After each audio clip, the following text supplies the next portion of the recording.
आऊज़ुबिल्लाहि मिनश्शैतानिर्रजीम बिस्मिल्लाहिर्रहमानिर्रहीम। प्यारे बच्चों, अस्सलाम वालेकुम रहमतुल्लाहि व बरकातुहू। Class first primary subject Urdu, topic word meaning, यानी कि निम लफ्ज़ यमन इंग्लिश पे तो लिखित, उर्दू पे लिखित, इंग्लिश पे लिखित, तो मानियत क्या गोडनिक गो उर्दू पे पानी, इंग्लिश पे अत वन वाटर, कशर पे वन आब। दोयम दरिया, अत इंग्लिश पे रिवर, दरिया वन इंग्लिश पे रिवर। पत् ब्या ब्रो समंदर, समंदर वन इंग्लिश पे सी, SEAC। ब्या गो SEEC, सह गो वुचुन, वन देखना। तम पे ब्या उर्दू पे जान बारिश, इंग्लिश पे वन रेन, RAIN रेन। पत् ब्या उर्दू पे बर्फ, इंग्लिश पे वन स्नो, SNOW स्नो, यानी कि शीन। शीन वन उर्दू पे बर्फ, इंग्लिश पे वन स्नो। पत् सड़क, अत वन इंग्लिश पे रोड, ROAD रोड, गई सड़क। पत् उर्दू पे दोस्त, दोस्त क्या वन इंग्लिश पे फ्रेंड, FRIEND गो फ्रेंड।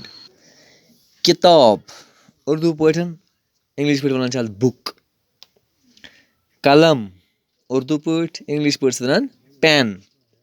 गज़ा गो उर्दू पे इंग्लिश पे गोस फूड।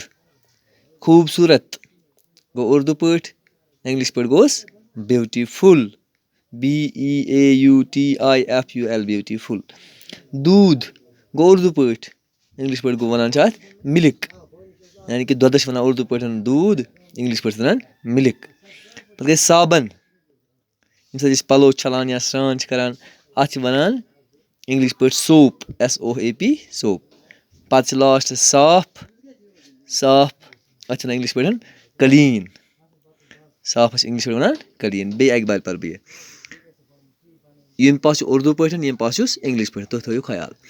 पानी वाटर, दरिया रिवर, समंदर सी, बारिश रेन, बर्फ स्नो, सड़क रोड, दोस्त फ्रेंड, किताब बुक, कलम पेन, गज़ा फूड, खूबसूरत ब्यूटीफुल, दूध मिल्क, साबन सोप, साफ क्लीन। वो गोब्रो वो मे तो योर उर्दू पे, योर इंग्लिश पे, यानी कि उर्दू पे वन पानी, इंग्लिश पे वन वाटर। योर क्या उर्दू पे, अत क्या वन पे इंग्लिश पे। इंशाल्लाह अम ब्रो हाव पगह, बेहू खुदा सवाल।